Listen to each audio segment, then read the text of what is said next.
నేనైతే నార్మల్‌గా ఫస్ట్ ఒక యూట్యూబ్ స్టార్ట్ చేశా అనమాట. మేబీ ఒక 4 ఇయర్స్ బ్యాక్ అనుకుంటా. నేను డిగ్రీలో ఉన్నప్పుడే చేసేసాను. ఏ 4 ఇయర్స్, ఏ 5 ఇయర్స్ మేబీ. అప్పుడు స్టార్ట్ చేశా అనమాట. అప్పుడు స్టార్ట్ చేసి ఇప్పటికీ నేను యూట్యూబ్‌లో సక్సెస్ అవ్వలేదు. రీజన్ ఏంటి అంటే, ఆ సక్సెస్ అయ్యే ఒక కన్సిస్టెన్స్‌గా ఒక 1 వీక్ పెడతా అనమాట వీడియోస్. పెట్టేసి నాకు ఏదో జలుబో, ఇలాంటి కోల్డో ఏదో ఒకటి వచ్చేస్తది. లేదంటే ఎవరో ఒకరు ఏదో ఒక కామెంట్ ఇస్తారనమాట. దానికి డిప్రెస్ అయిపోయి ఫీల్ అయిపోవడం, వాళ్ళేమనుకుంటారు వీళ్ళేమనుకుంటారు అంటే నా గురించి నా ఫ్యామిలీ మెంబర్స్ వదిలేసి ఎవరేం చెప్పినా అయ్యో వాళ్ళు అనుకుంటారు వీళ్ళు అనుకుంటారు, బాగోదేమో ఇది చేస్తే బాగోదేమో అది చేస్తే బాగోదేమో అనేసి ఓవర్ థింకింగ్ చేసేసి చేయడం ఆపేస్తాను.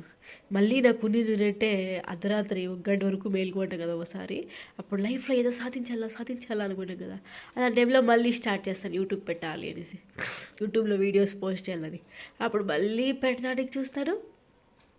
అప్పుడు రీచ్ అస్సలు రాదనమాట. మళ్ళీ రీచ్ రావడానికి ఏమేమో చేసి మళ్ళీ కంటిన్యూస్గా ఒక 1 మంత్ చేశాను.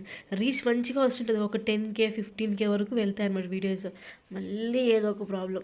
అలాగ నా ఓవర్ థింకింగ్కి స్టాప్ చేస్తూనే ఉన్నాను. అందుకే ఫిక్స్ అయిపోయాను, ఇలా ఏదో ఒక వీడియోతో మీ ముందుకైతే ఒక 100 డేస్ ఛాలెంజ్ లాగా వచ్చిందాం అనుకుంటున్నాను.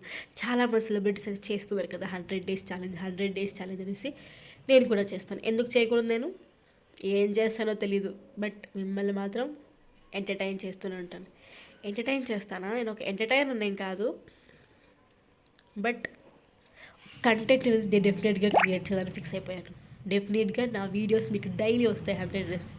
రాకపోతే మీ మీద ఉంటే